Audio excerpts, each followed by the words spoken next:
Welcome to a zerok small team game. It's a 4 versus 4, where on the east side we've got cloakbots, jumpbots, tanks and rovers against a more central location with rovers, hovers, cloakbots and more cloakbots for Team West.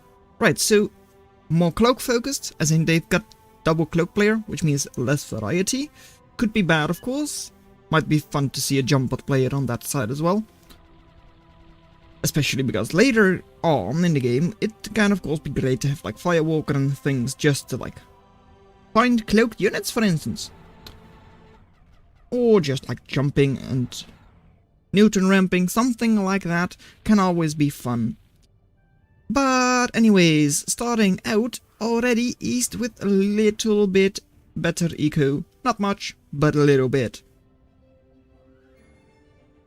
And you were also able to see, yeah, the pyro over here did in fact kill a little dagger, because daggers only have 300 HP. That really isn't a lot. So, yeah, daggers get kinda countered by pyros. Also, I feel like my icon distance is too long. Let me check. Icon distance. Nope, it's actually 245. No problem. Right, my bad. Over here, a pyro.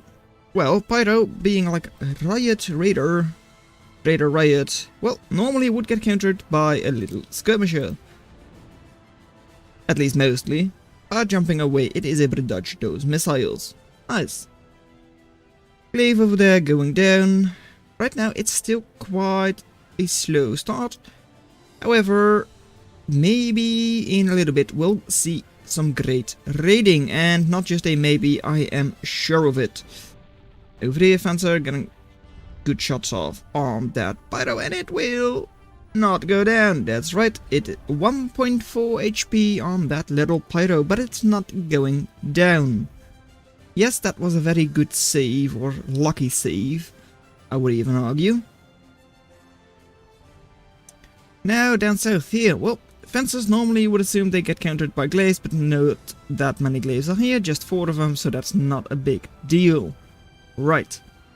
Kharkiv starting to push with the commander. Everyone pretty much has their commander in front. On team east side and on team west sides, it's pretty much the same, although Red's commander is a little further back.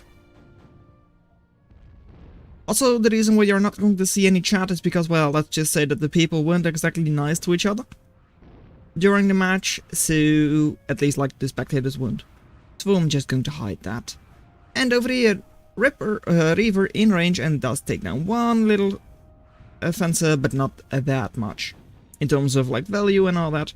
Now pyros jumping in, and well, they are scorching those fencers, and that means that they will take heavy damage, but should not go down. However, maybe Knight and Reaver going in there in a little bit and then able to take everything down. And ooh, fencer just being healed up. Right. I thought they weren't going to die, but indeed they weren't. Okay. But it was a bit closer than I thought, maybe. Anyways, over here, slings as artillery versus the mobile support firing thingy in Fencer. A little bit interesting because, of course, the artillery is more mobile than the, like, skirm-like unit. And I'm not sure what the ranges stack up like. 600 range versus 860. So yeah, more mobile and have a longer range. However, you're getting quite close. Why are those things not on attack move? I do not know. I don't. Anyways, over here, well, pyros being very annoying. And 3 pyros shouldn't be enough to take down a level 2 and soon to be level 3 commander. Well, soon I say, but not that soon. And over here, well, those are scythes in the back of your base. Generally not a good thing. Scythe here. Going to go into the crater. It's not the best target for you. You've already shown your hand. That's not good. Down south, not a big deal. It was just a like imp which got exploded by like only 1 glaive. Sure. Then over here, well, scythe not in range of the extractor, but also standing still, so should be found quite easily. However, this one, the one no one is focusing on, a scythe which is taking down a hovercraft plant. Yeah. And your lance. Your lance is going to be very expensive if you lose that. Don't lose it. And the scythe is going back, and it does go down. However, lance was almost taken down at like 300 value, so it's not a big deal if it had gone down. And the hovercraft platform was at like 1500 HP, 1000 HP. So it wasn't going to go down, but you did still need to pay attention to it, at least a little bit. Up north, those scythes did go down, and this one is still alive, and should be able to survive a little longer. Right, by now, economy for Team East is quite a bit better, and attrition is as well. Mainly because of reclaim, so yeah, reclaim of 77, and all of a sudden they're catching up very nicely. But generally their eco should be a little better. And actually, it's not even because of reclaim. Never mind, they've just got better eco. Period. And over his scythe is still alive, might be able to take down the Cloakpad factory once the glaives move away. Or it can go in for another shot over here, though by now it is defended by at least one Lotus. And that was very close call for the scythe. Over here, Phantom. Pretty sure it was trying to shoot at what may have been trying to shoot at the metal extractor. Never mind. What's the problem here? Us? And they found it. They found it. And because it's on hold position, it's not going to go anywhere. That was a waste. That was 120 value just to stun a scythe and your own glaive, even though it would have been able to take down the scythe anyways. Wow. Over here, well, that also looks like the work from an imp, a cloaked imp in this case. Where, well, multiple hovercraft were stunned. However, support with Fencer and Lance might be able to hold them off, but no, not even close. Are going to go back, saving energy by turning the cloak off, which makes sense. And over here, well, Firewalker, as I said, could be very useful.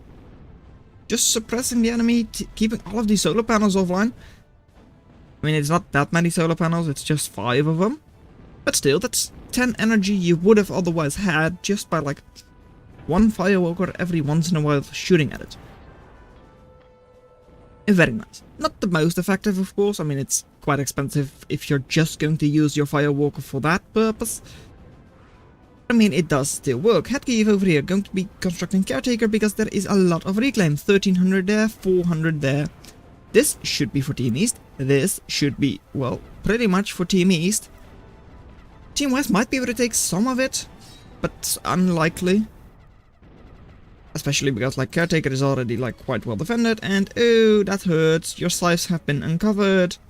All 3 of them. Yeah.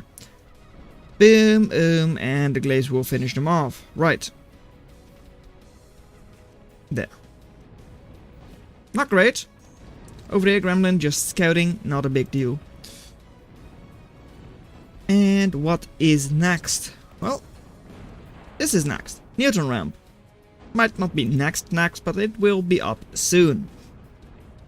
Over here, Lance might be a little exposed compared to these moderators, but will defenses be able to hold them off? It looks like it. Cuddle, dealing massive damage, but except for the Lance, there isn't a real good target for it. I mean, it's 550 value. So, yeah. You really don't want to hit, like, just a fencer with it. And when the scythes don't work, just use glaives. The superior raider if you don't need cloaking abilities. Right. That's what I meant with, like, well, we will have some good raiding going on. Multiple metal extractors going down, factory going down. And it doesn't hurt that much to lose a Cloakpad factory on your team, because you already have another one. However, losing the factory still hurts, because now it's only worth 280, where it would have been 700 if you reclaimed it yourself, without it going down. Over here, yeah, why was that commander there? Yeah, Headkeep? Well, I mean, it was building in front. It was trying to advance your like front line. It does make sense for it to be a commander just because of how much build power it has, I guess. But losing it is of course not great. Anyways, over here, well, the Newton ramp is up and that means pyros in the back of your base. It's not a like dumb Newton ramp this time around. It really isn't. It is Newton ramp. Just 2 little Newtons. Not even a very big investment compared to like other Newton ramps we've seen, which like throw snitches which don't do anything most of the time. But no, and well, there goes another one. And it's going down. Yep, and it will land in the crater, which means that it's very difficult to spot, because it will be radar shadowed. And going out, shooting through the terrain, because that's what pyros do, and killing 2 little caretakers, you would hope. One is down, and the other one, unless it's being healed up by Trixie real quick, is going down. Yeah, there it goes. However, on this side now, push with assaults. With both Ravagers and Halberds. Yeah, Kitty's commander under quite a lot of danger. It really is. Only 1100 HP, but luckily enough for them, all of the assaults going past and the lance didn't hit it. You're just out of range. These assaults now, well, close to a factory, which means that the factory should be able to go down, because these are still like 125 DPS each, so like, yeah, factory shouldn't be able to survive that, and it definitely won't. There it goes. However, what else will you be able to accomplish? Because you do lose quite a lot. You know, you did lose quite a couple of Halberds, quite a couple of Ravages.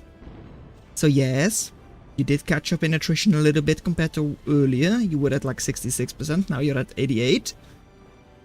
Maybe your glaives will be able to accomplish something, but yeah, look at the reclaim. 3.3 thousand. That is a lot. If they convert that into army or puppies, I mean, you can always hope for puppies, that could be devastating. Over here, well, yeah, it's an assault raider, so it's going to clean up those glaives relatively well. Kodachi with like AoE as well, so not a big deal. Yeah, the lance does get out fine, but that's it. Everything else pretty much went down. Down south, well, we will have puppies, though not from the team we may have expected. And a couple of glaives just moving in. Well, the caretaker is gone, the Quinea is gone, so right now, reclaim over here, although it is only 600, should be for your puppies. Shouldn't be too bad. And, well, these glaives probably aren't able to achieve a lot. Might be able to take down this metal extractor, but they won't. Just, like, barely not. Because 43 HP. Very fun. Very, very fun. Yes. And, well, more pyros. One pyro there, another. And, yeah. There. I hope that I don't forget. And I'll throw in the clip from Twitter. But, yeah, there was a mid-air collision. Yep. You heard that right. A Newton ramp, shooting a pyro, then shooting another pyro, which hit the previous pyro. Very fun. However, even the pyros that do survive are doing quite a lot of damage. Of course, losing one of your pyros like that isn't great, but still, I mean, it's only 220 value, and kinda bad though, losing your pyros after just that little damage. Metal extractor stays up, loader does go down, but still, leaving quite a bit of reclaim in the back of the base of the enemy. One metal extractor in exchange and like 2 solar panels. Not the best. However, over here we do have a little bit of a, well, jump bot ball with like quite a couple of moderators, as in quite a couple, especially with green also having some. And placeholders to, well, keep units in place. Also, Lance this time around definitely not surviving. I say that because it's going down. There you go. Very good blitz. And yep, a lot of moderators, a lot of very purpley pink. Yeah, how are you going to deal with this? That's the question now. Because that is, well, for one, expensive, value over 5,000, and it has also got a lot of alpha damage. So Jax might work, I mean 6,000 HP, soaking the shot from the moderator, but then will get like put in place by those placeholders. So you need to go in with the Jax first, then your raiders. A lot of coordination which most players do not have. However, we are talking about a high level game, so we might be able to see it. And another pyro, twisting, turning, and well, has a target in mind. And that target is expensive. And very good job, Helbert, you shot your teammate. And just like that, well, if it hadn't paid itself off yet, Newton Ramp now certainly has. Assuming like the price of metal is the same at the start of the game and later on. Which it's not, but still. So yeah, compact base and all that, sure, but it doesn't seem like it's working. 125 eco versus 60. That's double. Your attrition isn't looking good either. And well, yeah, I don't really see a way for you to come back. Having the Rippers fire against the wall doesn't make sense, honestly, but it's also not a big deal because they're not being shot at. It's not as if these units were pyros. And placeholders, not really sure what they're shooting at. Maybe the Sparrow, not sure. And now the gunship land. It's of course something you can try. It's a desperate attempt, I would say. Because I don't see this match going on for all that much longer. These moderators should be able to clean up most of what you've got. You've got assault, so you're able to soak quite a lot of shots. But then what? I mean, soaking shots is fine, but if you're getting put in place by those placeholders, you're not going to kill the moderators. They outrange your assaults. And there it goes. Team West gives up. So, well done that you made it this far into the video. Consider watching the video in your lower left, but that's all I'm going to have for you today, and I'll see you in another video. Bye.